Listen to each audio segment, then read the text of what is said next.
Pode começar. Boa noite, prazer enorme estar aqui com vocês, mais esse evento do nosso GT de Ligas.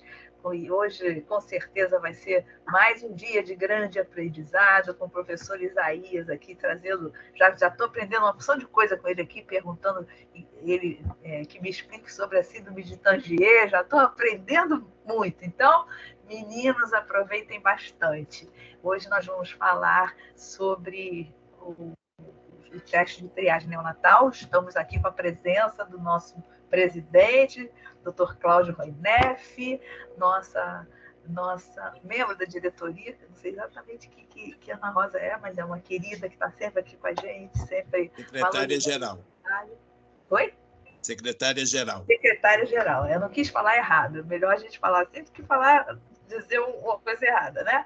Estamos aqui com as queridas alunas da Liga da Unigran Rio Caxias, todas alunas do professor Isaías, e é uma liga que eu estava falando isso, é uma liga muito participante, que está sempre aí com a gente, fazendo as atividades, e a gente fica muito feliz com isso, porque o objetivo é esse, né? Que a gente possa trocar e que os alunos possam apresentar seus trabalhos e a gente disseminar o conhecimento com gente que sabe das coisas, né? Então, a orientadora das meninas é a professora Marta Rola, que já está aqui com a gente. Ela não está conseguindo abrir a câmera, mas ela está aqui. Boa noite, Marta. Oi, querida. Eu estou aqui me esforçando. Agora eu estou aqui com o universitário me ajudando, meu filho, Sim. A resolver esse problema. Mas é um prazer enorme estar aqui com vocês. Isaías, querido, meu colega, trabalhamos juntos. Aí as alunas lá da Unigran Rio, é um prazer estarmos aqui tratando de um tema tão importante. Perfeito, obrigada. Querida Analice, que eu digo para ela que nós somos parentes, mas não somos parentes. Eu também sou parente, né? Isso aí. Analice, que prazer ter você aqui, Analice. Quanto tempo, saudade de você, desde o tempo de mestrado que a gente conviveu, e faz muito tempo que eu não a vejo. Um prazer enorme, Analice. Coisa boa, né? Então, e vocês são parentes, pois é, parentes só tem gente Somos boa. parentes, mas não somos parentes, assim, digo, né? Mas somos grandes amigas, é o que importa, né? Então, gente, vamos lá. Eu vou passar a palavra para as nossas meninas, para a Bia, para a Juliana e para a Júlia. Elas vão fazer a apresentação delas. Depois eu passo a palavra para o professor Isaías e a professora Marta também deixa para falar depois, né? Quando se ela quiser fazer um comentário. E depois, então, a gente abre para perguntas. Tá bom? Meninas, é com vocês. Diego, ajuda aí, que elas estão com dificuldade lá de abrir. Faz, por favor, a apresentação delas aí na tela. Assunto importantíssimo, né? Que a gente vai discutir hoje. Boa noite, gente. Vocês estão conseguindo me ouvir? Sim.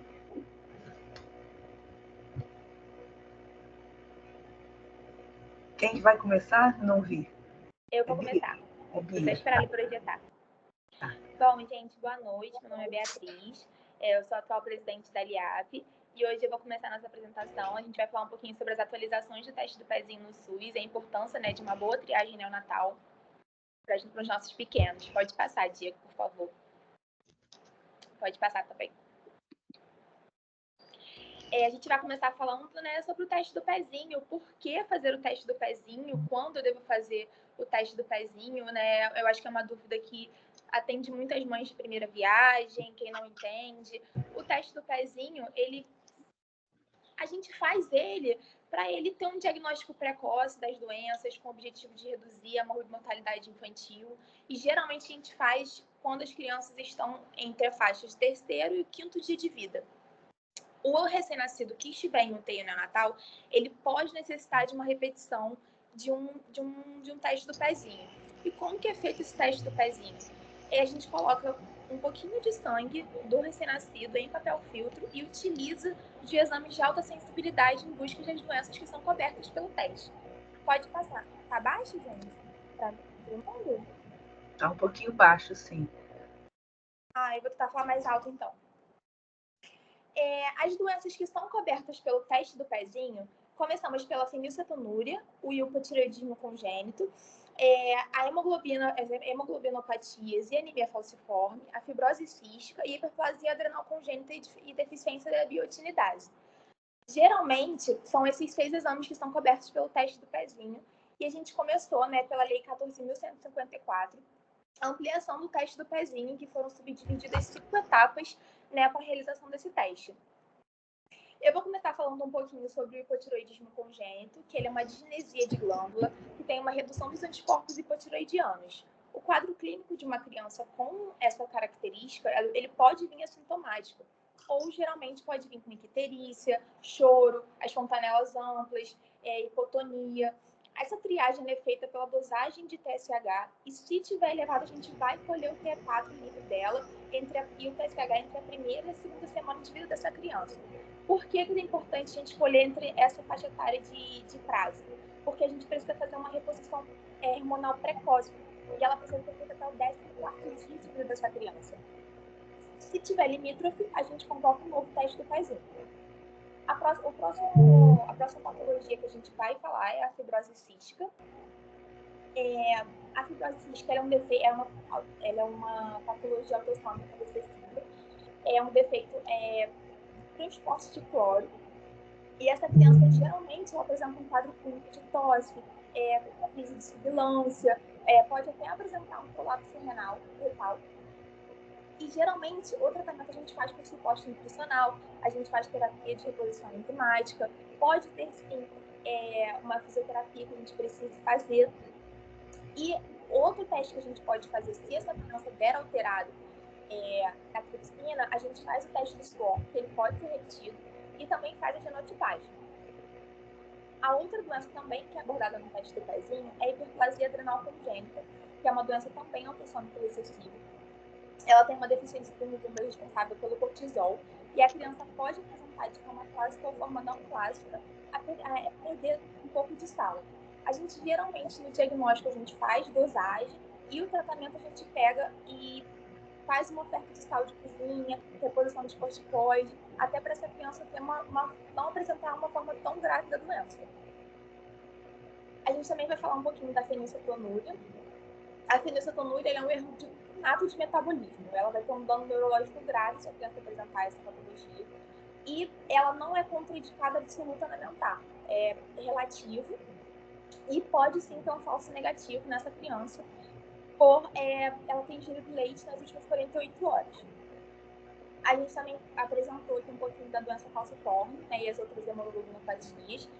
A gente faz pelo exame de eletroforese de hemoglobina na criança, e o padrão é normal no nascimento. Pode ter um falso negativo também, ou por uma transfusão de sangue.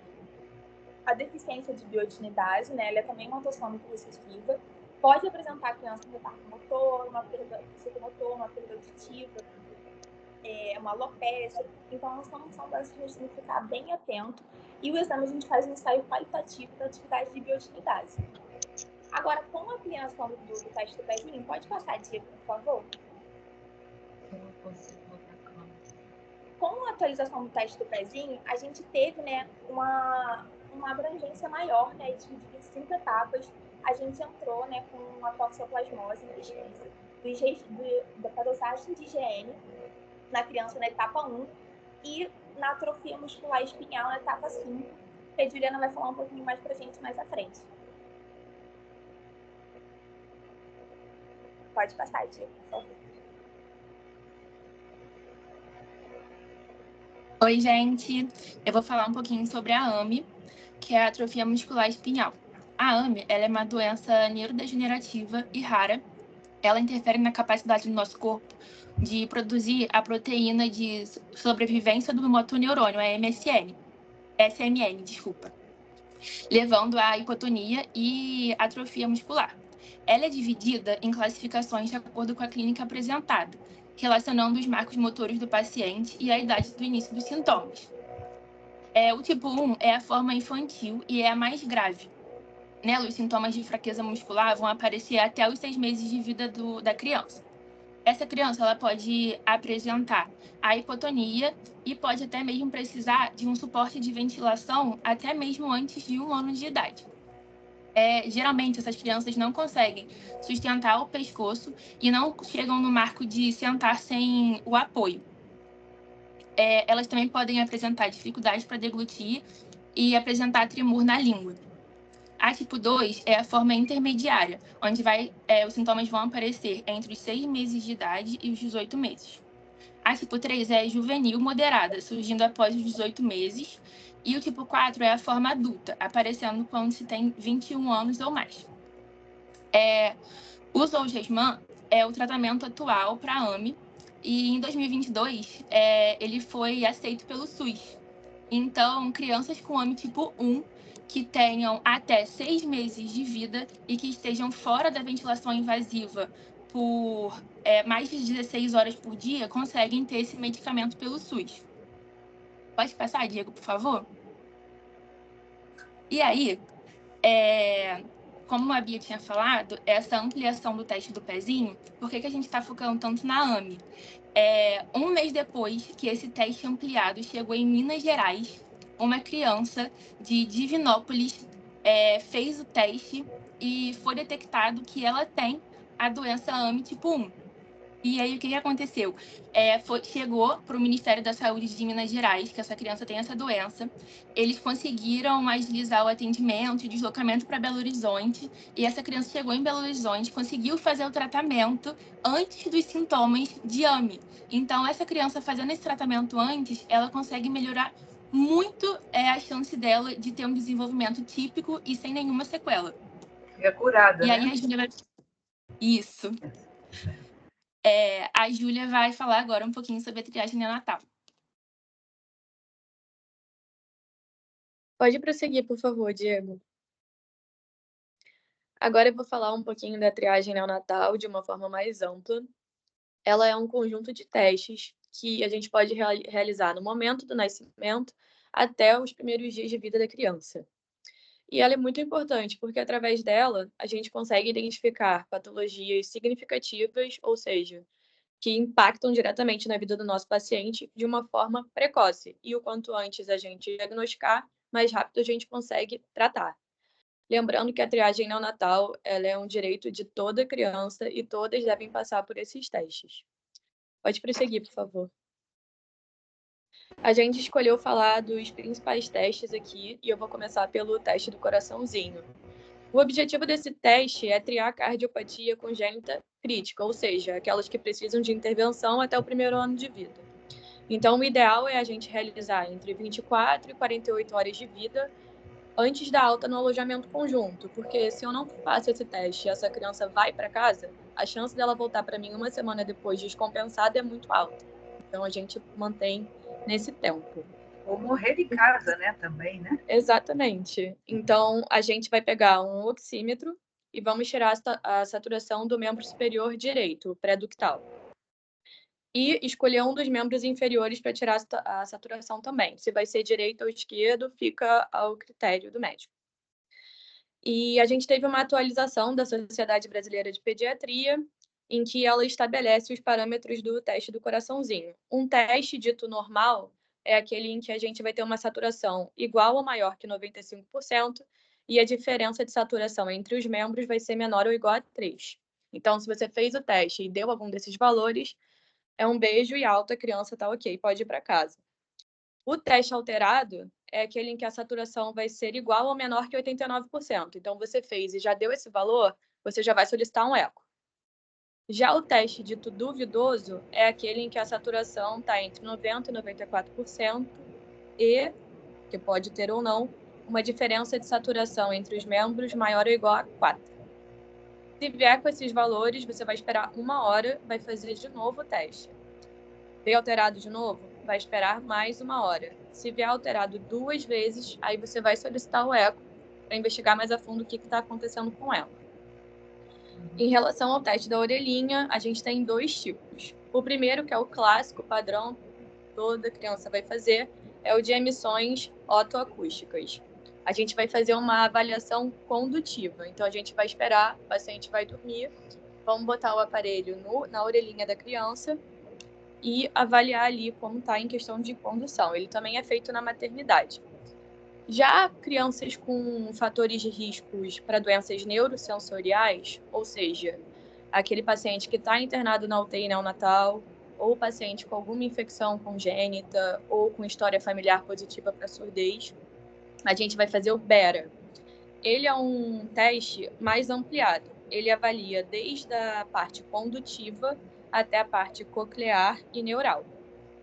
Ah, fiz o teste, veio alterado. Não posso dar alta? Não, você pode dar alta, mas você vai orientar a família que dali a 15 dias essa criança precisa passar por esse teste novamente.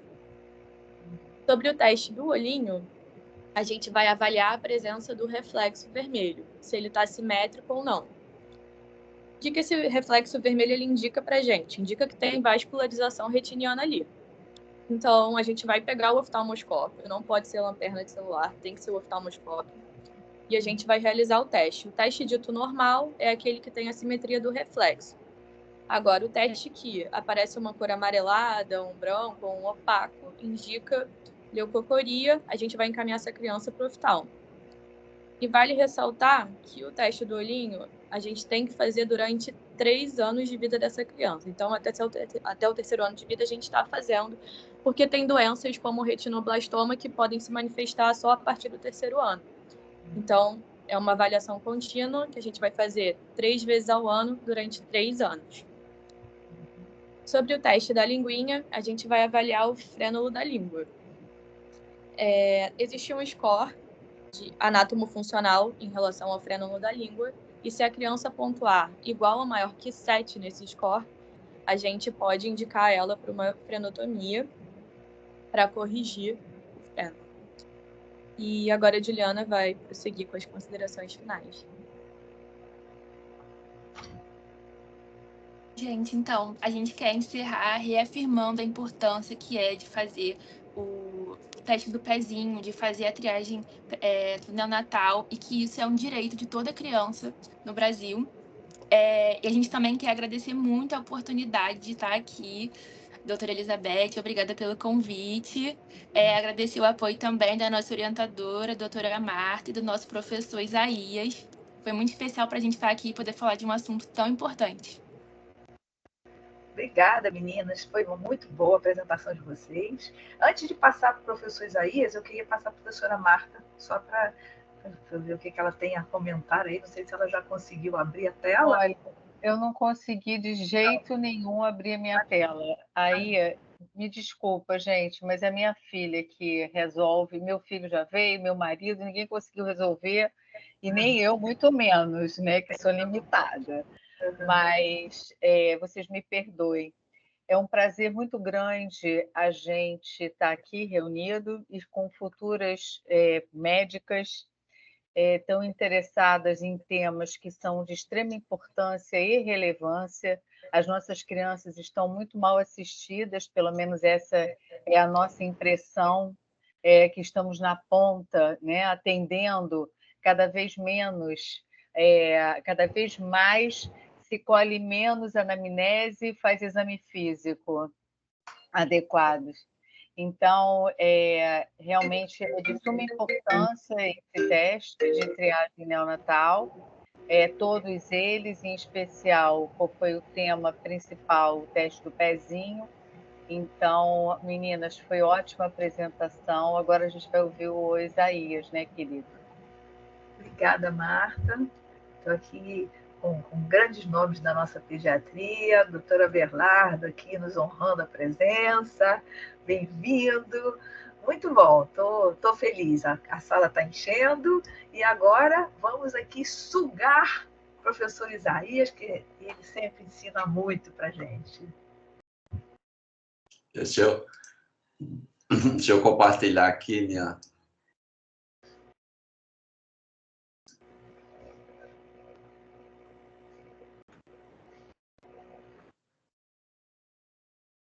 Está compartilhando, doutor. Só bota aí em modo de apresentação, por favor. Tá.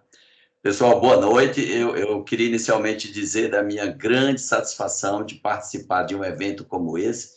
Primeiro que eu adoro participar e cooperar e os eventos das ligas. São alunos que têm um interesse muito grande, têm uma vontade de aprender enorme, e isso, para quem ensina e gosta de ensino, é muito gratificante. Hein? É tudo de bom, né? Pois é. E está aqui com pessoas que eu adoro, que são grandes amigas, grandes mulheres, grandes médicas, que é a doutora Marta, que tenho orgulho de trabalhar com ela, a Marta, a Elizabeth, a Beth, parente, a Ana Rosa, que também está aqui, o nosso presidente, né? O doutor Cláudio, que nos está honrando aqui, e Ana Alice, então é uma satisfação muito grande. Eu vou falar de um tema que eu também tenho muito, que eu gosto muito de falar, que é sobre a triagem neonatal, e eu vou falar sobre novidades, sobre o que há de novo na triagem neonatal. Então, esse é o conteúdo que eu vou discutir, falar inicialmente, vou fazer uma linha do tempo sobre os principais eventos, e depois a gente vai falando sobre a era das ciências ômicas, sobre a utilização do sequenciamento de nova geração na triagem neonatal, e, por fim, o que há de novíssimo na triagem no mundo e no Brasil. Então, eu queria inicialmente dizer que a triagem neonatal é um marco importante na história da medicina. Então, eu vou começar com isso e vou finalizar com esta frase. Então, foi um grande avanço da medicina a triagem neonatal.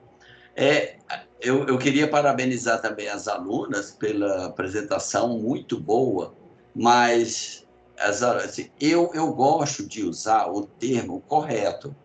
Então, o teste do pezinho está até no título. Quando eu escrevo no prontuário, eu não uso inho, olhinho, orelhinha, coraçãozinho. Eu gosto de utilizar o termo da nomenclatura correta. Então, o teste do pezinho eu chamo de TMN, ou triagem metabólica neonatal, ou simplesmente triagem. O da orelhinha, que as meninas já falaram, emissões otoacústicas. O do olhinho, reflexo ocular vermelho, ROV. O do coraçãozinho, teste da oximetria de pulso. E o da linguinha, triagem do frênulo lingual. Então, eu sou assim, eu recomendo que a gente, como médico, utilize, mas é consagrado o termo, esse teste do pezinho, da orelhinha, e todo mundo entende bem o que é. Aqui eu tenho uma linha do tempo em que eu destaquei os principais eventos da história da triagem neonatal no Brasil e do mundo. Então, vocês vão ver a bandeirinha do Brasil e a bandeirinha de outros países, significando marcos significativos. Tudo começou em 1963, com Guterri e Suzy, que observaram que as crianças que tinham fenilcetonúria inibiam o crescimento de bactérias no sangue. Então, ele começou a usar isso para diagnóstico de fenilcetonúria e, olha, em papel de filtro. Isso foi um avanço, foi uma praticidade enorme que foi acrescentada. Então, a seguir, em 1968, então, em 1963, foi implantada nos Estados Unidos a triagem. Em 1968, surgiram os critérios de James Wilson e Jungner, James de Wilson e Jungner. E que esses critérios são 1, 2, 3, 4, 6 critérios. Tem que ser uma doença com tratamento disponível, o diagnóstico clínico inicial é difícil, havendo um estado latente, pré-sintomático, o acompanhamento clínico não permite o diagnóstico, mesmo que você seja bom, então eu preciso de um teste laboratorial. E o teste laboratorial tem que ser mágico, sensível, e barato. Então, o que é bom e barato tem que ser aqui. E que seja uma doença de saúde pública. E que, sempre que você faz o teste, você tem que ter um programa. No Brasil, nós temos o PTN, Programa de Triagem Neonatal, que tem uma infraestrutura para acompanhar, diagnosticar e tratar essas doenças triadas e fazer o aconselhamento genético. Mas lembre-se que isso é de 1968. E quais são as doenças que obedecem aos 6 critérios? somente fenilcetonúria e hipotireoidismo. Agora, o mundo, gente, já está lá na frente. Aí, se isso aqui é uma página do site do Ministério da Saúde, que a gente segue os critérios de Wilson e Jangner. E, recentemente, houve um concurso na Universidade Federal para médico geneticista, e uma questão sobre triagem, a resposta era: o Ministério da Saúde segue os critérios de Wilson e Jangner. Aí vocês vão, por que eu estou falando isso? A gente vai ver que isso é um atraso enorme. E o mundo hoje não utiliza mais esse critério, porque ele é de 68, muito antigo. Então, houve a incorporação de novos métodos de diagnóstico, novos métodos de tratamento e os exames moleculares. Então, o critério passa a ser outro que eu vou mostrar mais na frente. Então, observe aqui, eu sempre critico muito a triagem neonatal no Brasil, porque vocês vão observar aqui que somente em 1992 é que ela foi incorporada, tornando-se obrigatória. Desde 63 que o mundo já fazia. Em 99 foi fundada a Sociedade Brasileira de Triagem Neonatal, o Programa Nacional de Triagem Neonatal foi criado em 2001. Isso eu acho triste. Enquanto que o mundo já estava, olha só, em 99, na Europa, já fazia o ampliado, que a gente vai começar a fazer agora. Então, eu sempre critiquei muito isso, e eu acho. Aí vem um marco que eu considero muito importante, é esse estudo do American College of Medical Genetics, Colégio Americano de Genética Médica, em que ele fez um trabalho, que eu sou fã desse trabalho, porque eu acho esse trabalho excelente. Então, o que acontecia no mundo, né, próximo de 2000, 99 e 2000? Cada país tinha o seu programa e era muito variado. Nos Estados Unidos, cada estado fazia uma triagem, vocês observam. Eu tenho aqui uma lista à direita, vocês estão vendo aqui, fenilcetonúria em 53 estados, galactosemia em 46. Então, não havia uma uniformidade. Então, o Colégio Americano de Genética Médica criou um grupo-tarefa formado por experts, por especialistas, e eles fizeram essa pérola aqui de pesquisa, e esse comitê criou, então, baseado nos conceitos atuais e na disponibilidade dos novos testes, principalmente as plataformas de espectrometria de massa em tandem, eles criaram um novo protocolo, digamos, e que eles utilizaram característica clínica da doença e foram pontuando característica do teste, aquele teste mágico, bom e barato, e característica do manejo, do tratamento da doença. Então, vocês observam aqui que à direita eu tenho um score. A pontuação máxima que uma doença poderia obter era 2.100 pontos. Então, eles observaram, dividiram as doenças, colocaram as doenças sobre esse protocolo, sobre esses critérios, e dividiu em doenças com alta pontuação, pontuação moderada e baixa. Aí, observe, então, eles fizeram um ranking.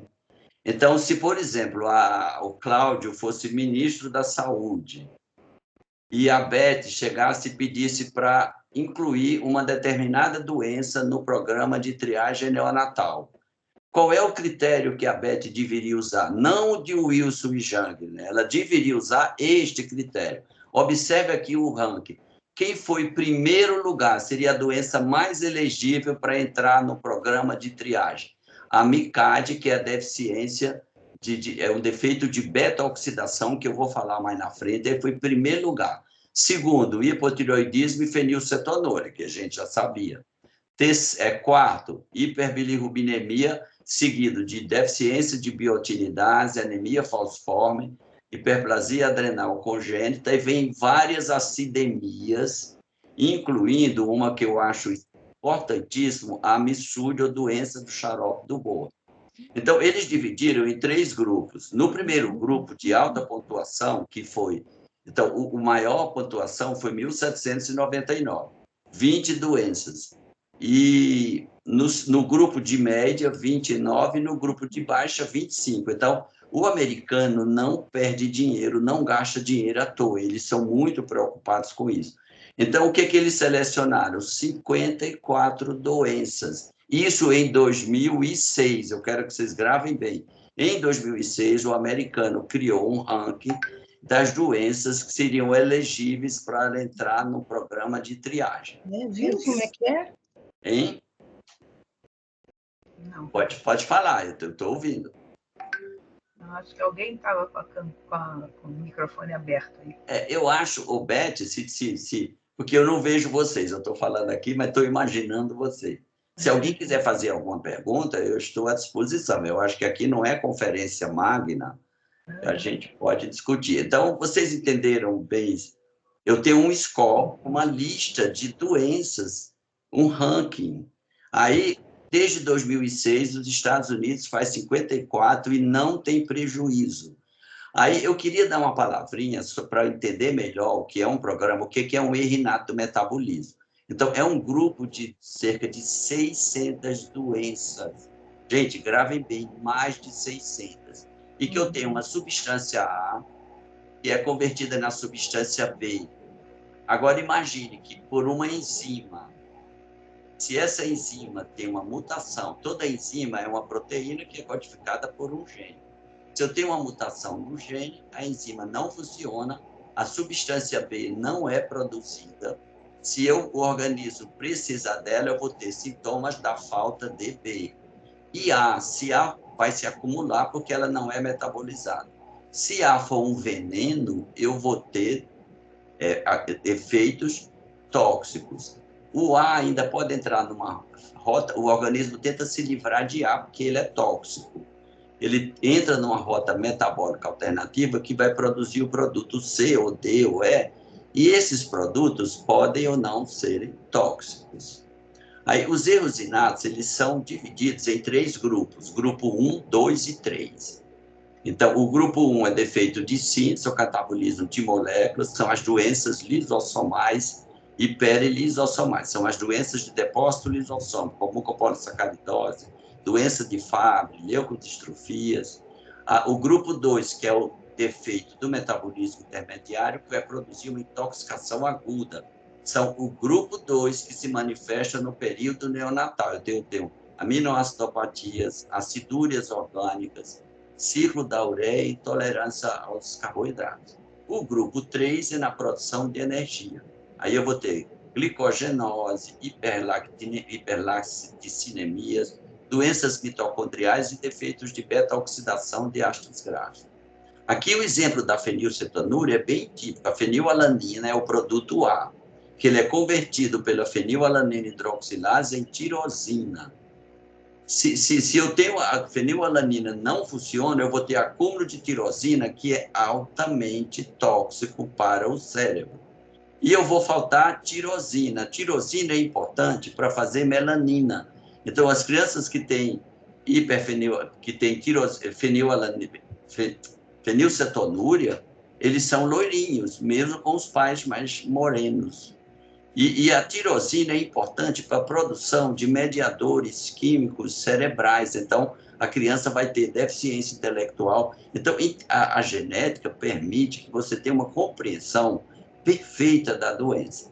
Aí, olha só, um outro conhecimento que eu acho super importante para os pediatras é isso daqui. Como identificar precocemente um erro inato do metabolismo? Porque, gente, o que acontece na vida real, a criança que tem um erro inato, ela são consideradas 1000 hipóteses menos erro inato, e às vezes ela evolui para o óbito com diagnóstico de sepsis ou outro.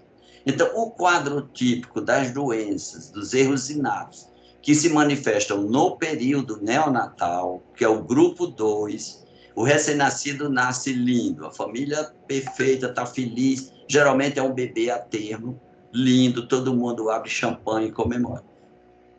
Aí tem alta no 3º dia da maternidade, vai para casa, primeira semana, 1000, tudo normal, ele não tem sintoma nenhum. Enquanto isso, ele está tomando leite materno e a enzima que ele é deficiente vai acumulando o produto A. Se o produto A for tóxico, então os sintomas começam no final, entre a primeira e a segunda semana. A criança começa a ter, deixa resíduo, vomita, suga pouco, começa a ficar um pouco hipoativa, seguido de sintomas neurológicos. Aí ela fica molinha. Então, essa combinação de sintomas digestivos e neurológicos em um bebê de tipo assim, 10 a 15 dias de vida é altamente sugestivo. O que é que você vai fazer? Você vai pedir esses exames aqui, hemograma, amônia e porque a criança que tem um erinato do grupo 2, ele vai ter uma encefalopatia metabólica, hiperamonemia, acidose metabólica, hipo ou hiperglicemia, pode ter icterícia e disfunção hepática e pode ter odor anormal. Então, eu vou pedir esses exames bem simples, hemograma, amônia e lactato e as enzimas hepáticas e musculares, gasometria, que pode ser venosa para ver se tem acidose, glicemia, eletrólitos, ureia, creatinina, bilirrubinas, e pode fazer a triagem ou não. Se eu tiver esses exames aqui, tudo normal, não é erinato. O que se vê na prática é que um bebê com problema digestivo e neurológico, todo pediatra só pensa em sepse. Então, imagine, então aqui, olha, o nosso quadro, certo? Então, a criança, então, se eu tenho alguma alteração, a criança tem hiperamonemia, ou tem acidose, ou tem hiperglicemia, alterações eletrolíticas, eu vou pedir os seguintes exames: espectrometria de massa entante, perfil acilcarnitinos, cromatografia de ácidos orgânicos e cromatografia de oligosacarídeos. Esses dois últimos na urina. Repara, não tem nada de difícil aqui, gente. Hemograma, amônio são exames comuns, qualquer laboratório faz. Os outros já são mais específicos, mas o pediatra deve saber. Hoje, todo laboratório faz isso. A espectrometria, perfil acilcarnitinas, cromatografia de ácidos orgânicos e de oligosacarídeos.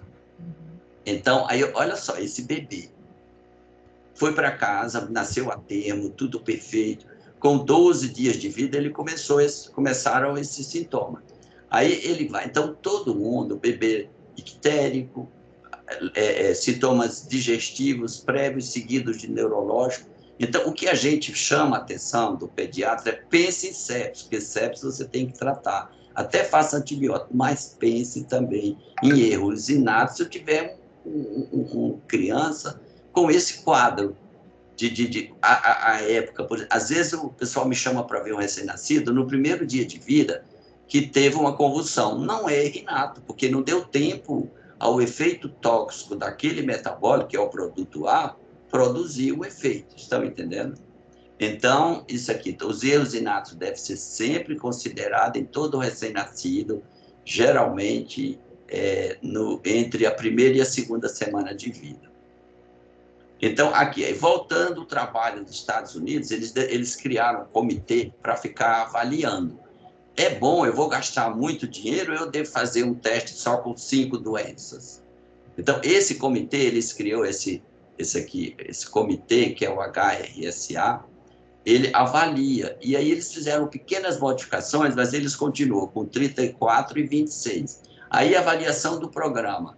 Em 2000, isso aqui é de 2018, 4 milhões de recém-nascidos por ano nos United States, a cobertura é 98%, em cada 500 crianças detecta uma, tem cerca de 8 mil casos por ano, e vocês imaginam a economia que isso vai dar, porque fica bem mais fácil. Eu não vou ter crianças com encefalopatias graves que demandam um custo enorme.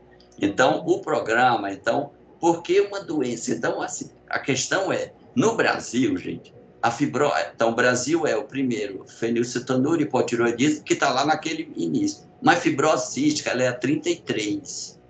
Então, o Brasil não segue aquele esquema, é só seguir o ranking dele. Então, por que uma doença deve ser incluída? Eu gosto muito de falar do MICAD e MISUD. A MISUD é a doença de xarope do bordo. E esse caso aqui aconteceu comigo. Eu estava na UERJ, Era uma sexta-feira, 5 e pouco da tarde. Eu tinha um compromisso, tipo uma palestra, assim, às 19 horas em Copacabana. Eu estava na UERJ. E aí me telefonaram dizendo que tinha um recém-nascido com 12 dias de vida, que começou com problemas digestivos, depois ficou molinho, hipoativo. Aí eu disse, gente, isso é um erro. Eu já pensei em MISUD, que é a doença de xarope do bolo. E aí, quando eu abri a incubadora, ele estava com o cheiro de melado de cana-de-açúcar, de mel, de cana-de-açúcar, de engenho, que nos Estados Unidos eles chamam bordo, que é uma planta que tem muito no Canadá. E aí, o que eu fiz? Imediatamente tem que tirar, a gente vai ver, o MISUD é um defeito na enzima que degrada os aminoácidos de cadeia ramificada. Os BCAAs, que o pessoal usa como suplemento, e aí ele não metaboliza. Então, quais são os BCAAs? Valina, leucina e isoleucina. A valina é altamente tóxico. A valina vai subindo. O normal dela é bem menos, 50, 40. Se ela chegar acima de 500, 600, ela lesa o cérebro irremediavelmente. A criança vai ser sequelada neurológica. Então, se você diagnosticou cedo, olha o que você... Então, a MISUD é o defeito do aminoácido que degrada, que é a enzima MISUD, né, a enzima que faz a desidrogenase dos cetoácidos de cadeia ramificada, que é isoleucina, leucina e valina. Principalmente a valina, a leucina, ela é chamada também de leucinose. Então, esses aminoácidos são metabolizados e são utilizados para a produção de energia. Aqui você observa o bordo, que é a plantinha, e lá eles usam isso aqui para comer com panqueca, waffle, né? Tipo uma geleia. Então, se você diagnostica cedo, olha só, a incidência é 1 para 185, é importante, e ela é muito frequente numa comunidade americana de menonitas, que eles se casam muito entre si, ela é autossômica recessiva. Então, lá eles têm uma experiência muito grande. Este caso da UERJ, essa menina, eu mandei imediatamente tirar a proteína da dieta. Pedi a urina, foi entregue no laboratório de Renato, liguei para a Ana Lúcia, que é a chefe do laboratório. Ela fez o teste e no sábado ela já me disse, é MISUD.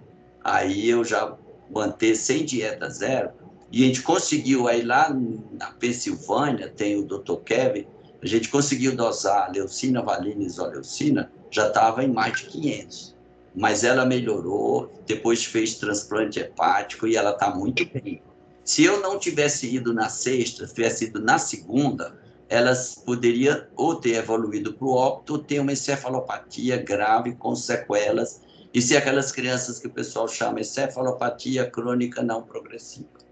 Entendeu? A MICAD é outra, é o primeiro lugar. Qual foi a doença em primeiro lugar? MICAD, que é um defeito de beta-oxidação de ácidos graxos. Entenda o seguinte, quando a gente utiliza glicose ou oxigênio para fazer ATP, certo? ATP é a vida. Sem ATP, o organismo morre. A célula, para manter a homeostasia da célula, os ambientes osmóticos, o sódio, o potássio, tudo eu preciso de ATP.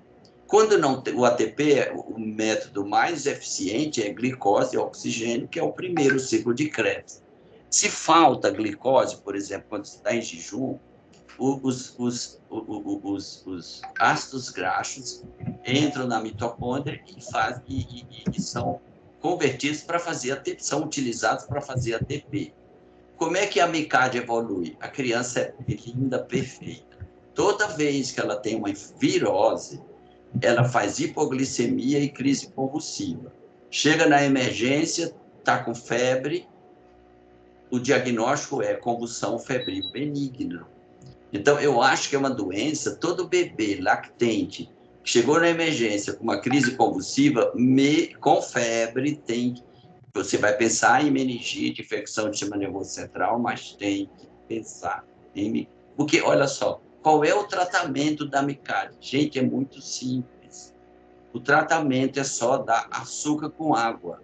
Quando a criança tem qualquer virose, ela começou com febre, ou você vai no pronto-socorro e faz venoso, ou fica dando glicose para a criança o tempo todo. Ela não vai fazer hipoglicemia e ela evolui normal. Ela vai ter uma vida normal, vai ser bailarina, vai ser... Então, existe uma mutação que é mais prevalente, você pode fazer essa mutação ou fazer o teste de triagem, é um exame simples. No padrão americano, vocês entenderam? Aí, por que o Brasil nunca introduziu o MICAD? Não custa dinheiro tratar. É só dar água com açúcar, não custa caro. Não é? Aí, seguindo, aqui os nossos... Então, a gente está em 2006 com esse programa do American College, que eu acho fantástico. Depois de 2010, a gente vai ter a era das ciências ômicas, que significa a introdução de técnicas de biologia molecular para o tratamento, para a triagem neonatal. Isso tornou-se possível com a finalização do projeto Genoma, que sequenciou todo o nosso genoma, e isso, para mim, é o maior evento da medicina no século. Ele foi finalizado em 2003 por questões políticas da Guerra Fria, mas faltava mais de 20%, que era a parte mais difícil. O projeto Genoma foi finalizado completamente, 100%, o ano passado. E aí, inicialmente, se achava, para vocês terem uma ideia, um sapo tem 20 mil genes, um rato tem 20 mil. Se achava que o homem teria 200 mil. Quando finalizou completamente 100%, a gente tem 19.969 genes, exatamente. Esses genes codificam proteínas que vai realizar todas as nossas funções. Então, todas as doenças metabólicas, eu tenho um gene que codifica. Então, de 19.969, eu tenho 600 que vão codificar para doenças metabólicas. E aí, então, o projeto finalizou totalmente. O nosso genoma tem 3,5 bilhões de pares de base. Que o par de base é uma adenina quando as bases se pareiam. Então, só que a parte codificante é apenas 1 a 1,5%. Então, quando eu faço o sequenciamento completo do exoma ou genoma, eu estou sequenciando mais ou menos 1,5% do nosso genoma. Muita gente acha que eu vou sequenciar os 100%, seria impossível. Então, isso aqui, essa figura mostra um sequenciamento de nova geração automatizado, em que você vai saber a sequência das letrinhas, são 4 letrinhas. Com isso, eu sei se é um gene, se tem uma alteração, se tem uma mutação. Aí, a década de 80, então, em 1960, o Guterres fez inibição bacteriana. A segunda metodologia, na década de 80, foi a fluorimetria. Na década de 90, a espectrometria de massa e Tander, que a espectrometria de massa e Tander foi um avanço gigantesco, porque ela, numa corrida só, antigamente eu tinha cada doença um exame. Com a espectrometria eu tenho um exame que detectaria quase 100 doenças. Então, dos 600, a espectrometria detecta mais ou menos 100, que corresponde, e que a maioria é daquele grupo 2 que se manifesta no período neonatal. De 2010 para cá, a introdução dos testes genômicos, que são as ciências ômicas, não é? Então, aqui a gente tem a espectrometria, o sequenciamento de nova geração, e que atualmente eu já poderia fazer em um teste só cerca de 400 doenças. Repare que antes de 80 era uma doença, um exame. E hoje os testes genômicos. Aí a pergunta pode ser, qual o melhor? A espectrometria ou o sequenciamento? Vamos ver isso agora. Então, quais são os testes que a gente chama de GNBS, que é Newborn Screen, G de genômica e BNBS seria de bioquímica. Os testes são painel de genes. Então, poderia fazer um painel dos 600 genes que codificam as enzimas para os erros inatos. Vocês estão entendendo? O sequenciamento completo do exoma, o sequenciamento completo do genoma e, gente, mais recentemente, o metaboloma. Então, eu sou a era das ciências ômicas, entramos no futuro. Sequenciamento, vocês entenderam como eu tenho 600 doenças. Se eu fizer um exoma, eu tenho os 600 genes, mais os 19 mil. Então, todas as doenças possíveis eu poderia detectar, teoricamente. Então, vamos lá. Aí, então, entenda o que é genoma e exoma. Genoma é o sequenciamento do exoma. Um gene, ele é constituído de exo e intro, que se alternam, exo e intro. Os intros, eles não entram na composição da proteína, eles não são traduzidos. Vocês observam aqui, quando há o splice, que é a remoção dos intros, eu tenho a junção dos exos para codificar a proteína. Então, teoricamente, eu não precisaria sequenciar os intros. Então, qual é a diferença? Exoma sequencia só os exos. Genoma sequencia exo e intro, entenderam? Mas mesmo com exo e intro, eu tenho 1,5% do nosso genoma. Então, se você considerar só os nossos genes, um gene pode ter um exo, pode ter 79, que é o maior deles. Então, eu tenho uma média de 180 mil exons. É isso que o exoma faz. Enquanto que... Aí vocês vão dizer, mas o intro não tem vantagem sequenciar. Tem, porque algumas mutações nos sites de splice, que é para remoção do intro, pode deixar que o intro permaneça na proteína e vai dar uma confusão muito grande. A proteína não vai funcionar porque ela ou foi adicionada de um intro ou foi deletado um exo inadequadamente, entenderam? Por isso que hoje o genoma é o exame mais completo do que o exoma. E aí, vamos lá, agora eu posso aplicar isso para a triagem neonatal? A vantagem ou não? Então, em 2017, começou-se a utilizar, né? Até se considerou, vamos abrir uma caixa de Pandora, né? E aí houve grande expectativa, né, para a triagem, né? Que doenças, então a gente entrou nas ciências ômicas, isso no mundo, viu, gente? E aí se discutia qual o melhor, exoma, genoma ou metaboloma. Então, vamos ver os estudos. Então, entenda o que é, olha, o genoma eu pego o transcriptoma é todos os RNAs mensageiros que foram transcritos. O proteoma são as proteínas e o metaboloma são todos os metabólitos. Aí eu queria que vocês entendessem, então, o metaboloma é uma tecnologia muito nova. Ela foi introduzida recentemente. O que é o metaboloma?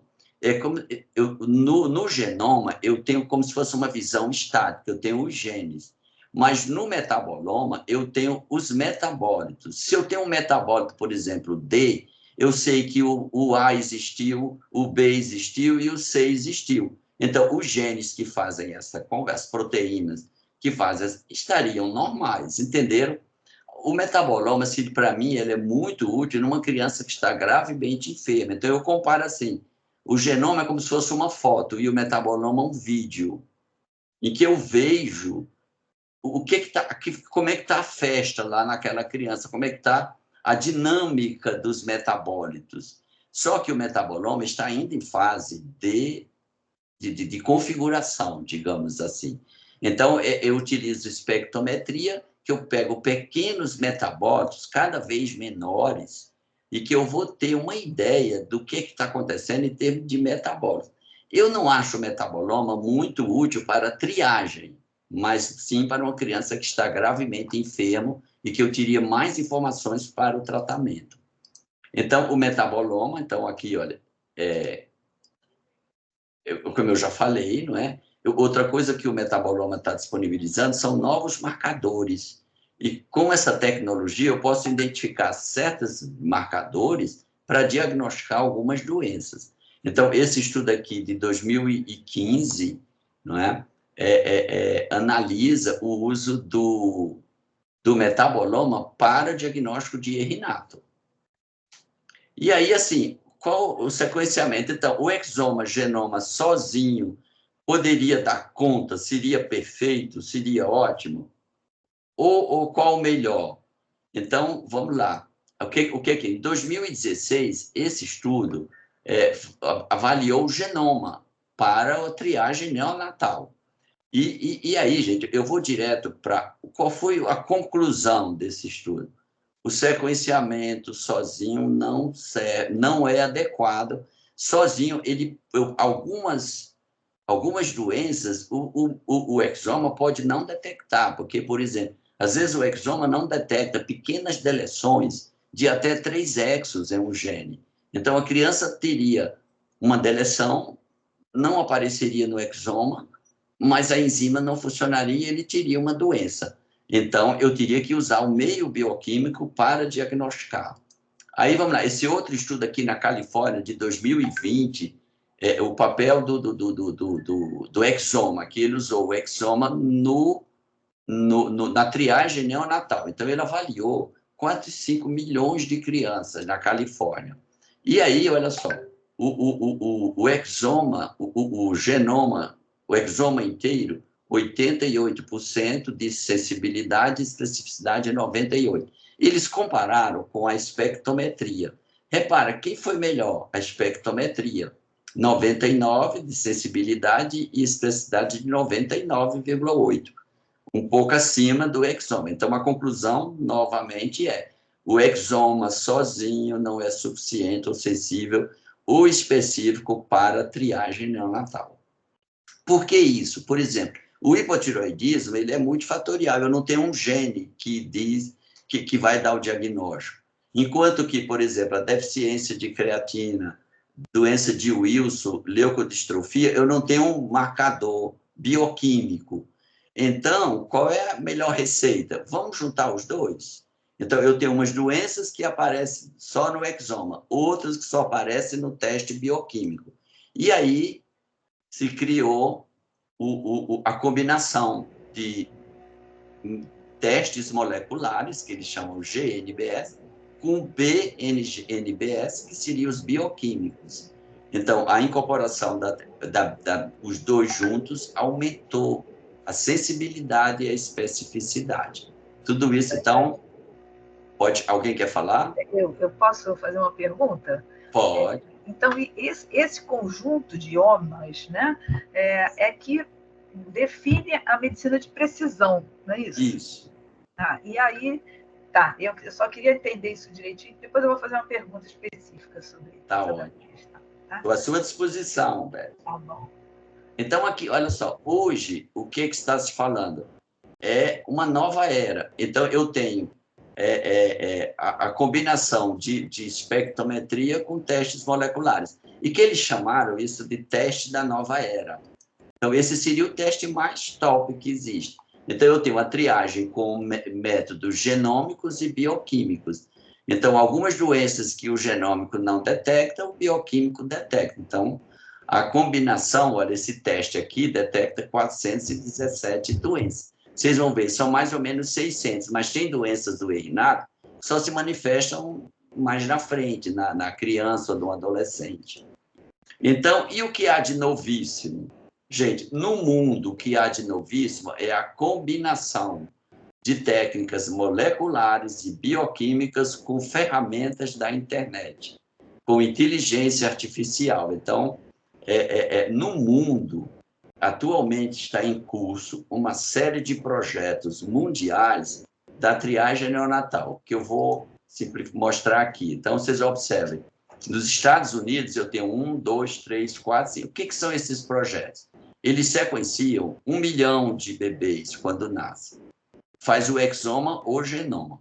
O problema são as questões éticas. Eu vou identificar outras doenças que eu não queria identificar. Eu queria fazer uma triagem neonatal, mas eu posso identificar uma doença que vai se manifestar com 30 anos. Então, isso começou a ter questões éticas envolvidas. Mas o que eu queria chamar a atenção é que o mundo está fazendo. Então, na Europa, eu tenho na Inglaterra que está fazendo, gente, 100 mil recém-nascidos. Você imagine as conclusões, o conhecimento que isso vai trazer para a medicina. Então, esses projetos estão em curso. No Oriente Médio tem um em Catar, na China tem 3, e na Austrália 3. No Brasil, quantos? Nenhum. Okay? A gente está longe disso. Mas o que eu queria que você entendesse é que o mundo está fazendo exoma e combinado assim. Faz o exoma, eu vou ter um perfil. Agora, se alguma doença não detectou, faz o bioquímico. Certo? Então, na era moderna, né, o que está se fazendo de novíssimo? Juntar bioquímico, genômico, mais inteligência artificial. Ou outras ferramentas da internet para aumentar a acurácia. Então, a conclusão desse... Então, esse aqui de 2023, esse outro de 2023 também, que acrescentou no bioquímico e genômico ferramentas da internet, como inteligência artificial e outros recursos da internet, que aumentaria assim, a sensibilidade e a especificidade da triagem. E o que há de novíssimo no Brasil? Vocês vão rir. Então, esse aqui, olha, no Brasil, especialmente no nosso Rio de Janeiro. Então, isso aqui há pouco tempo, foi agora, 2 de outubro de 2023, o Cláudio Castro fez um alarde enorme. Foi lançamento do teste do pezinho ampliado. Então, finalmente, o Brasil vai fazer as 54 doenças que o American College recomenda desde 2006. Então, o que há de novo para a gente é uma tecnologia de 2006. Eu acho isso, sim. Agora, pelo menos, a questão é dinheiro. Mas por que MICAD não entrou? Eu acho que falta conhecimento dos gestores sobre o que é um programa melhor, o que é um programa adequado. Então, aqui, os políticos fazem, quando as pessoas não sabem, olha que legal, fantástico, o Rio de Janeiro vai ter. Então, aqui, enquanto que o mundo, a gente está aqui, olha, em 2020, tornou obrigatória. E aí o Brasil, o mundo está na era ômica. O Brasil ainda vai fazer por etapas, vocês estão entendendo? Então, na primeira etapa, fenilcetonúria, e vocês observem que não entra MICAD aqui, não entra MISUD. Fibrose cística, naquele ranking, é 33. Aí, na segunda etapa, galactosemia, aí é que vai entrar a MICAD, que é defeito de beta-oxidação. Depois vem as doenças de depósito lisossômico, que não entram. A doença de depósito lisossômico, ela se manifesta mais tardiamente.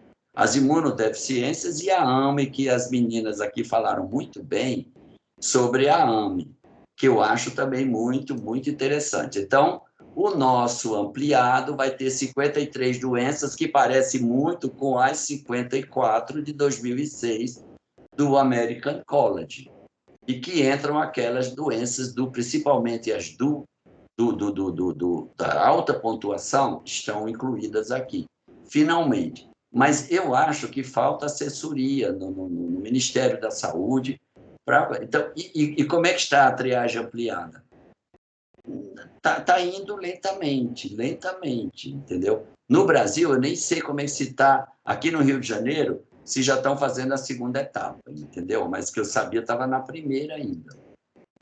Então, 6 e 53. Então, aqui, olha, entrou MISUD e MICAD. Finalmente, né?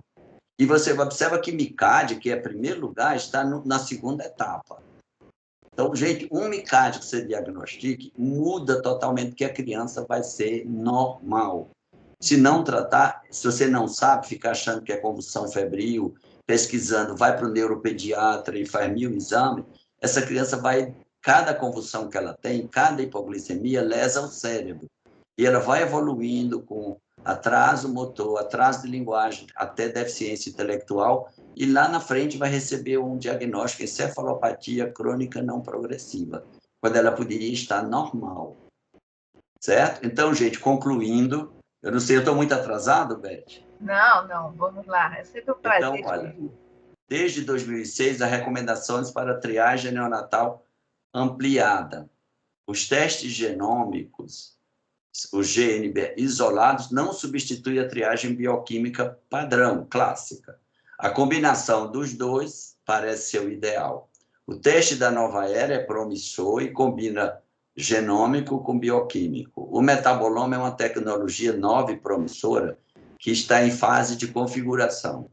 A combinação de testes genômicos com tecnologias digitais e ferramentas de inteligência artificial pode ser um futuro também bem novo.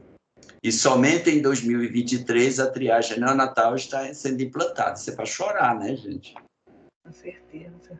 Então, olha, o marco importante... Agora, não passou uma coisa? Deixa eu ver aqui. Deixa eu voltar aqui, se eu consigo voltar, porque não passou um vídeo que eu tinha aqui. É bem rapidinho, pessoal. Para vocês entenderem o que é o painel. O painel, por exemplo, o teste da bochechinha é um painel. Aqui, olha só. O teste da bochechinha é um painel. Os laboratórios fazem uma propaganda perfeita, mas vocês precisam entender que são 600 erros. O painel do teste da bochechinha porque é acolhido células da mucosa oral para obter o DNA. Então, o nome vem daí. Mas o teste da bochechinha se refere somente à coleta. Estão entendendo? Só a coleta do material. É importante que o pediatra observe quais as doenças estão incluídas naquele teste. Em geral, são 280 doenças no teste da bochechinha. Só que tem muitas doenças que eu não incluiria no painel. E outras que precisariam estar e não estão, entendeu? Então, eu recomendo, vocês observem que a propaganda é muito bem feita, não é? Olha que coisa mais linda, esse bebê, não é? Então, assim, as mães, ou até muitos pediatras, não têm noção. Acha que com o teste da bochechinha, ele fez tudo, tá perfeito. Considerando o nosso de 6, tá muito bom, vai de 6 para 280, certo? Então, pessoal, era isso e eu estou à disposição de vocês. Dizer que foi um prazer enorme aqui com tanta gente que eu gosto. Prazer foi todo nosso. Que noite de aprendizado, né? Aqui, então, muito obrigado. Aqui meu e-mail. E eu termino falando, olha, a triagem é um marco importante na história da medicina. Ok? Perfeito. Agora, deixa eu... Quando eu fico em modo apresentação, a Adriana está aí. Adriana, querida. Adriana. Muito obrigada. Terezinha Amorim, nossa, minha amigona, querida. Tudo bem? Aqui. Bom, né? Muito Tudo bom? Nossa, que prazer, Ingo. Agora, então, pessoal, é importante que o pediatra tenha uma percepção do que é a triagem ampliada.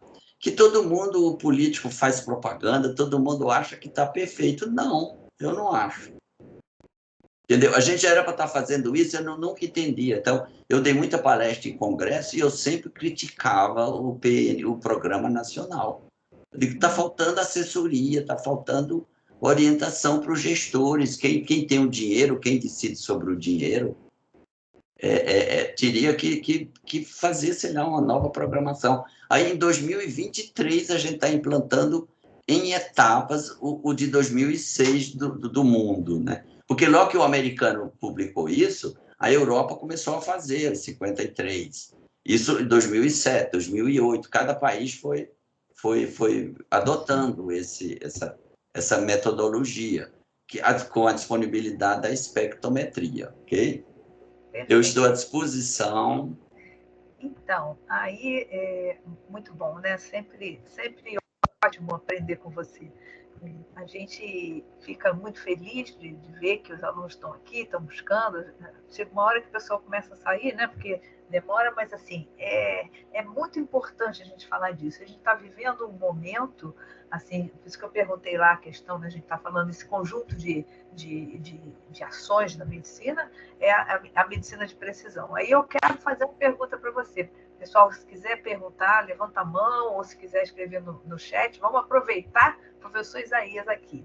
Né? Mas, assim, sobre a medicina de precisão, né, No outro dia a gente teve uma live aqui sobre inteligência artificial com o professor Eduardo Jorge, a gente conversou muito sobre isso, e Marta falou sobre essa importância, né, de não se perder esse vínculo com o paciente, da anamnese, do exame físico, né? Então a gente tem que estar com essa preocupação sempre, né? Não, como disse o Eduardo Jorge, não no sentido de demonizar, porque é claro que a ideia não é essa, né? Nem pode ser essa, mas a gente precisa ter um critério em relação a isso, né? Então eu te pergunto, como é que você vê essa questão da medicina de precisão nesse contexto bioético, né? Recentemente, não muito tempo atrás, a Deborah Coker fez um balé, que era o CRISPR, né? Que falava exatamente sobre o uso dessa tecnologia por conta do neto dela que nasceu com epidermólise bolhosa, enfim.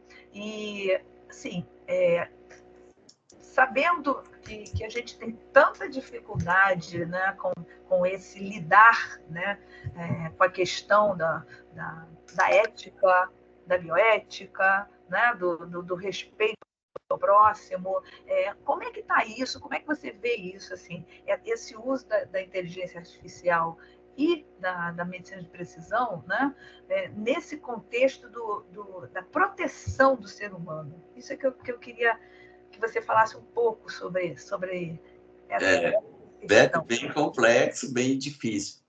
O que é assim, eu vivo a prática, eu atendo todo dia, peço exames, então, assim, o que é que a gente vai ter, assim, bem próximo a gente? Os exames de genômico, de sequenciamento, BNGS, está trazendo um grande avanço no conhecimento.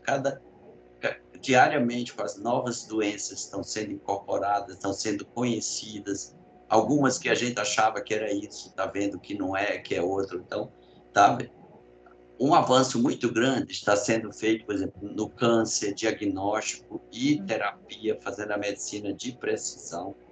Então, assim, eu ainda não usei a inteligência artificial, então eu não sou a pessoa que saiba sobre. Mas a gente sabe que se eu utilizar o que eu tenho já com a inteligência artificial, eu acho que só vai aprimorar e vai fazer com que a precisão fique mais precisa. Mas, assim, eu ainda não tenho isso. Eu acho que o mundo todo está começando agora a inteligência artificial, né? A utilização na medicina e em genética, porque o exoma e o genoma, eles são analisados e que você tem um resultado considerado positivo baseado em banco de dados. Tanto é que eu peço um exoma hoje. Aí vem um resultado duvidoso. Daqui a 6 meses eu peço revisão. Que o resultado que hoje era duvidoso pode não ser daqui a 3, 4 meses. Porque todo dia novos dados são incorporados a essas plataformas que servem de comparação para analisar o exoma. Então, o exoma eu tenho um sequenciamento, a sequência só dos exons. São mais ou menos 180 mil exons. E aí eu vou avaliar, eu tenho uma alteração. Essa alteração existe na população sem causar problema ou ela causa uma doença? Isso, como é que eu sei? Baseado nos dados que estão armazenados nessas plataformas.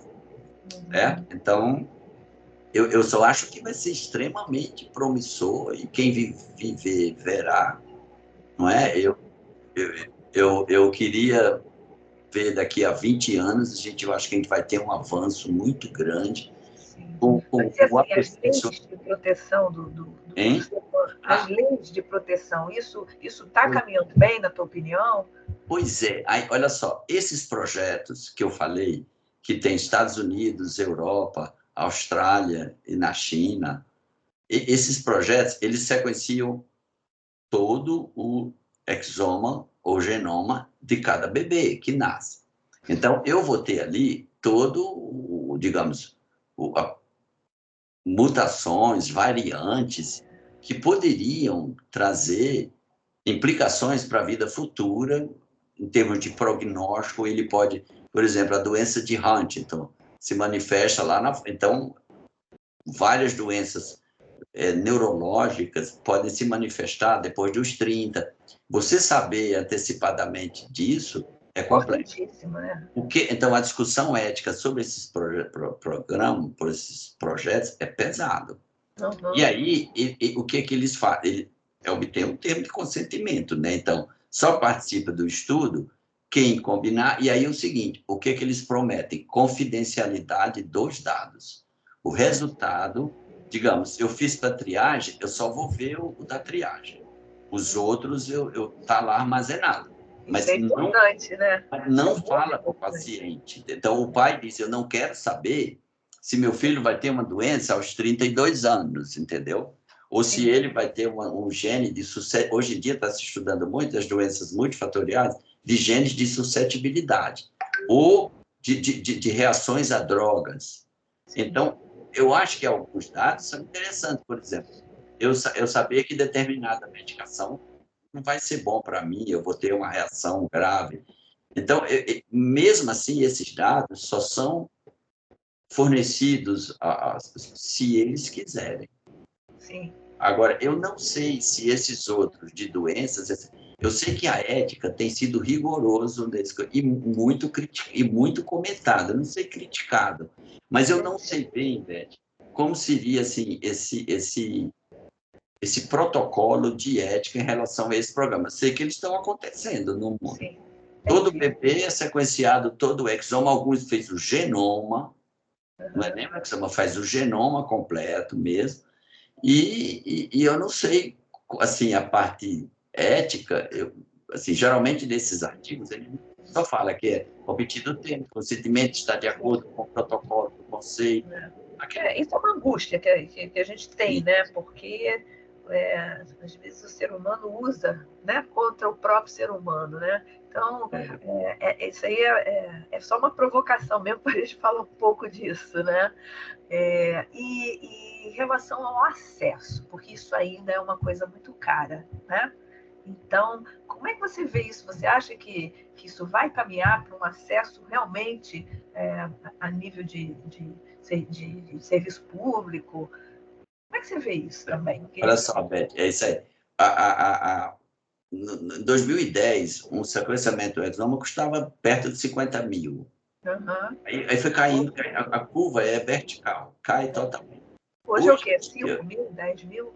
Não, menos. Eu já tenho... tem laboratório que já está oferecendo o genoma, que é maior que o exoma, por cerca de 3 a 5 mil. 3 a 5 mil. Uhum.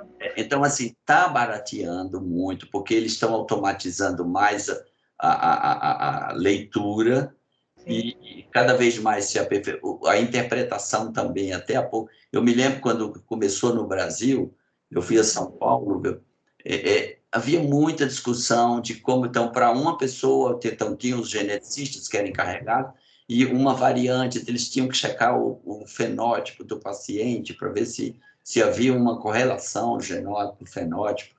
Então, é complicado isso aí, mas... né? Perfeito.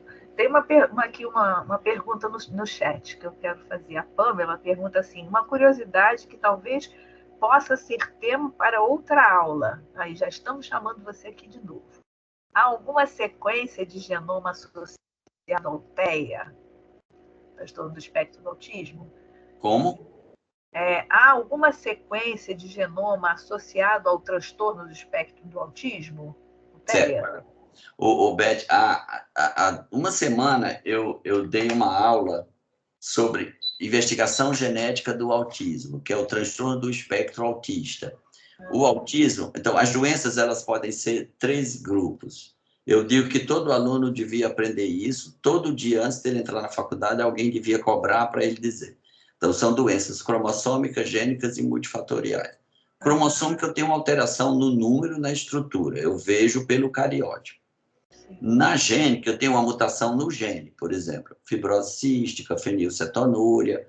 E as multifatoriais, eu tenho um ambiente mais os genes de suscetibilidade.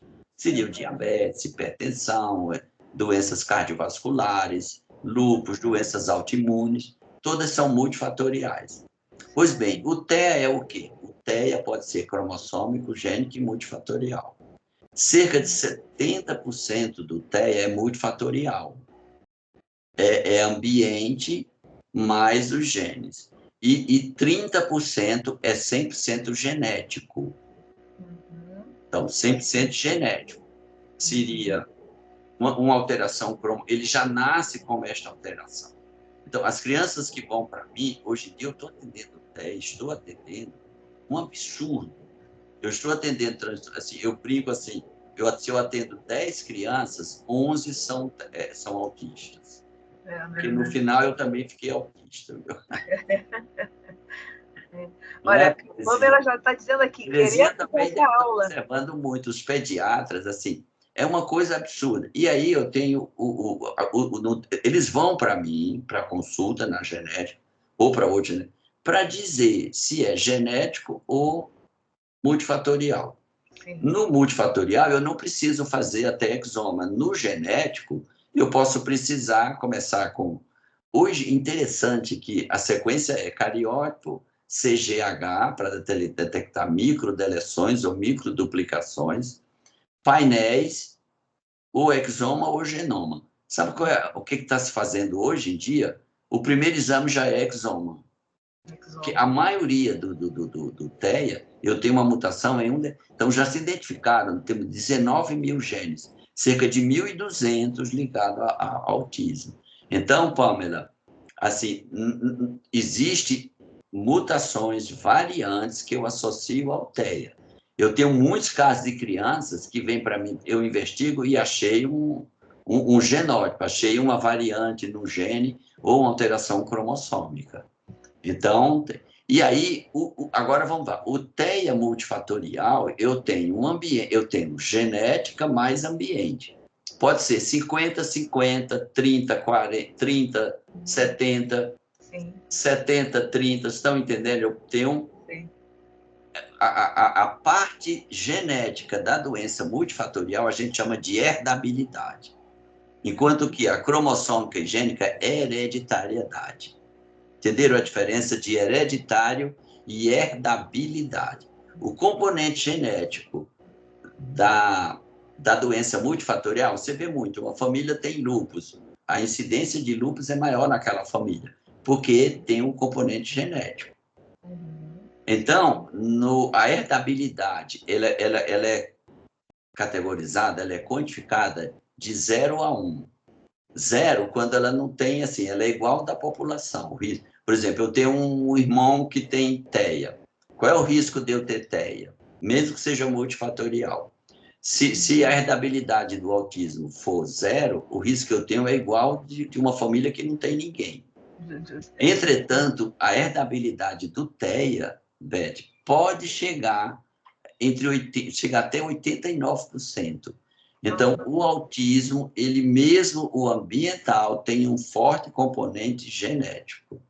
Sim, entendi. Entendeu? Então, Pamela, eu não sei se respondi, mas assim, eu tenho uma sequência, eu tenho vários genes. Agora, Beto, interessante a conclusão, o projeto Genoma terminou, recentemente é que fechou tudo.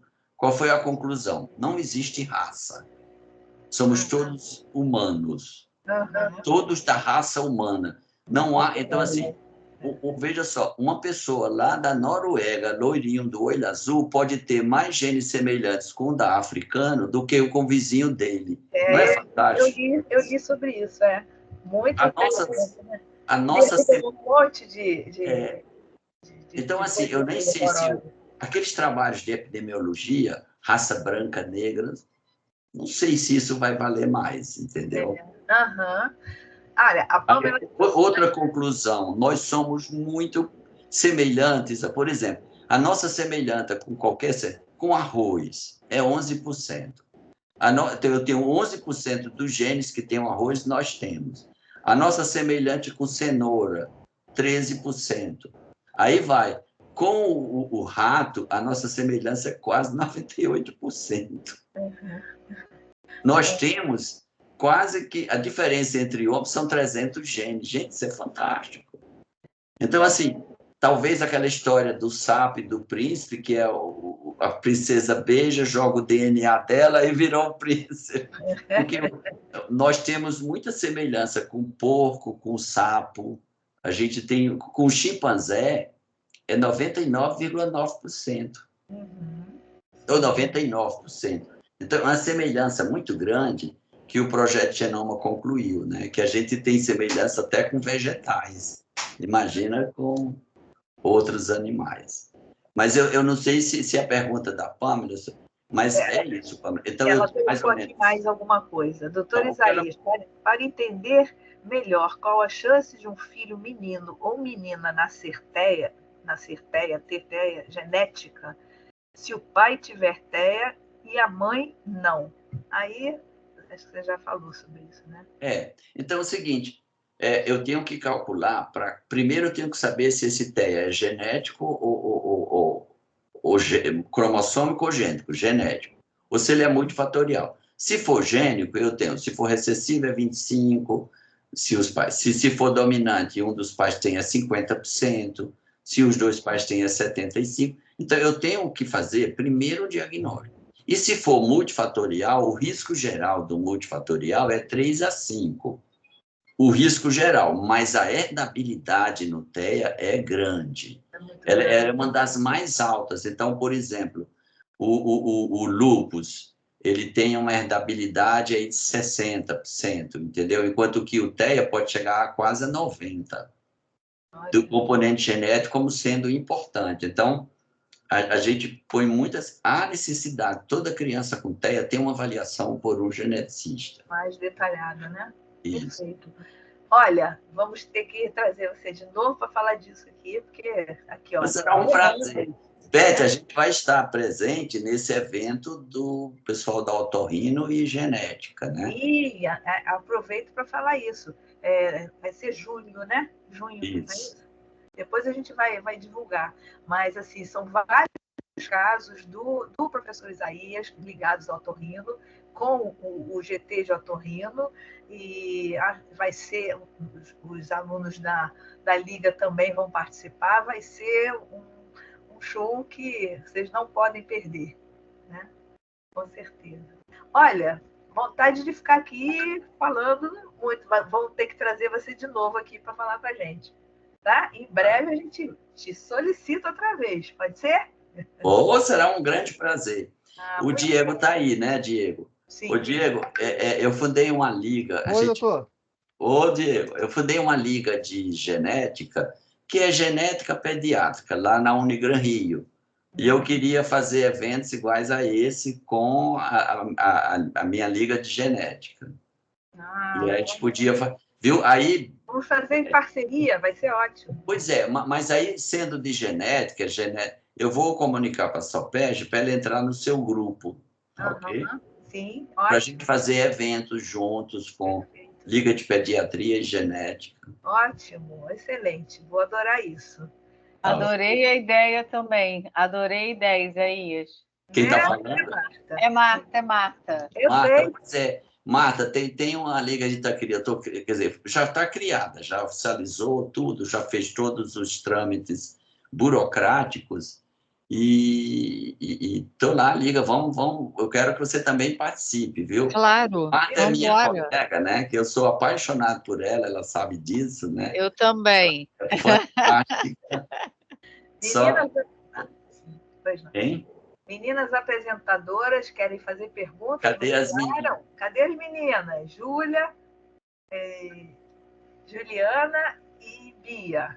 Oi, professora. Ô, Beth, você veja assim, eu fico olhando as apresentações, eu fico pensando, elas estão no curso, né? Não tem experiência, mas elas apresentam tão bem, né? Falam muito bem, né? Gostei muito. Orgulho desses nossos alunos, né? Pois é, mas é isso que é liga, o aluno é interessado, o aluno quer aprender. E isso, para a gente que é professor, é muito gratificante, não é, Marta? Com certeza. Bom, então, já passamos de 8h30. Olha quanto tempo aqui a gente está falando e, né, a hora passa, a gente nem sente. Então, eu vou fazer o seguinte, eu vou pedir as meninas para comentarem, fazer os comentários finais, a professora Marta, o professor Isaías, para a gente encerrar. E, em breve, te trazer aqui de volta, tá bom? Foi ótimo, foi Sim, maravilhoso. prazer. Aprendemos a beça aqui hoje. Olha que beleza. Mira, una charla Muy de ese agradable, né? pecinho. Pecinho. Pecinho. Oi? Ah, então vamos lá. A Bia, que começou. Bia, faça seus comentários para a gente encerrar. Depois a Giliana e a Júlia. Quem fala? Oi, tá me Professora, eu queria agradecer pela oportunidade. Foi muito bom estar aqui, poder apresentar um tema que é tão relevante no nosso dia a dia, que é relevante para os nossos pacientinhos.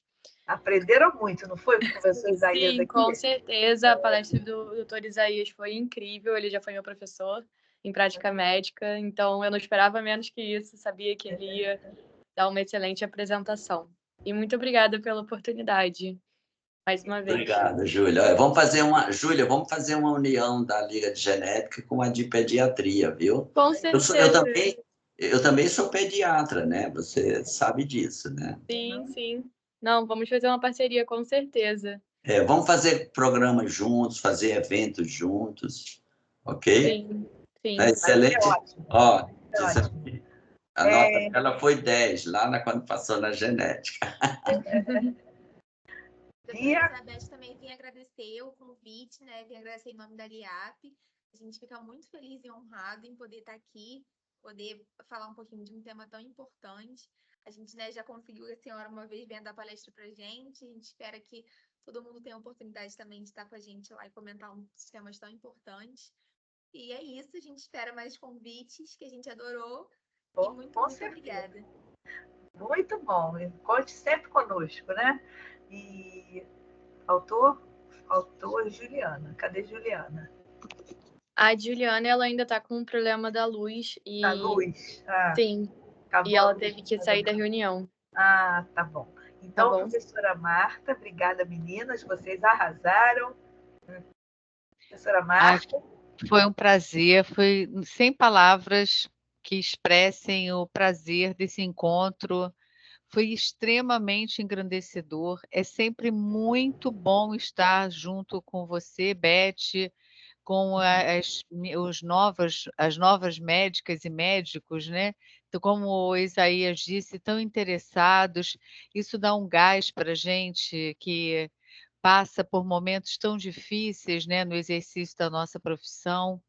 Então, esses momentos é uma construção de rede invisível, de ânimo, de força, de esperança, e que a nossa luta pela melhoria da saúde pública nesse país continue acesa. E encontros como esse, pelo menos para mim, são combustível para que eu consiga continuar, porque eu não sei vocês, que tem momentos que a gente esmorece e fica meio desanimado, mas aí a gente dá as mãos e vamos embora. Então, a gente precisa realmente desses encontros para a gente se animar e se amparar e também percebermos a importância do nosso trabalho diário, repetitivo, simples, mas muito potente na melhoria da qualidade de vida das nossas crianças e famílias.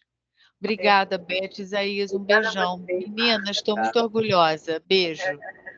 Pois é, então, só agradecer ao nosso anjo da guarda, que é o Diego, né, que faz tudo aqui para a gente, para dar conta dessa live. Obrigada, Diego, pela sua participação, sempre fundamental. E vou passar as palavras finais para o professor Isaías, que vai voltar logo para cá para falar com a gente de novo. Certo. Beth, olha, assim, eu queria agradecer, dizer que foi uma satisfação enorme, um prazer estar aqui com pessoas que eu adoro, né? E que eu gosto muito de estar presente. Às vezes eu digo para a Marta, sempre que eu vejo a Marta, o meu cérebro enche de serotonina. Então, ela faz bem à minha saúde, fez bem à saúde da gente. Então, assim, um evento como esse libera muita serotonina e isso contribui para uma saúde. E eu quero dizer que eu tenho uma satisfação, gosto do ensino, adoro estudantes interessados e que querem aprender, então eu fico com uma felicidade de compartilhar. Eu digo que quando o aluno não aprende, eu preciso tomar fluoxetina, Rivotril, inoxiclinato. É verdade, é Pô, verdade. quando ele aprende, aí eu fico feliz, né? Então, foi uma satisfação enorme. Estou à disposição para outros eventos. Queria fazer um evento com a Liga de Genética. Eu acho que os alunos, eu não consigo ver o nome aqui, mas eu acho que eles estão aí, o pessoal da Liga de Genética da Unigran Rio, não é? E a gente pretende fazer eventos como esse. Fiquei muito feliz de encontrar pessoas aqui que eu não via há muito tempo e estou muito contente, viu? Muito À obrigada. disposição, muito obrigado. Você é sempre um querido, muito bem-vindo. Uma vez nós fizemos um sobre transtorno do espectro alcoólico fetal, foi maravilhoso. Todo mundo adorou aquela sua palestra. Enfim, vamos aí bolar, vamos falar do PEA, depois vou te procurar para a gente trocar umas figurinhas aí, tá? Para a gente fazer mais para frente. Tá bom, gente? Então, boa noite. boa noite.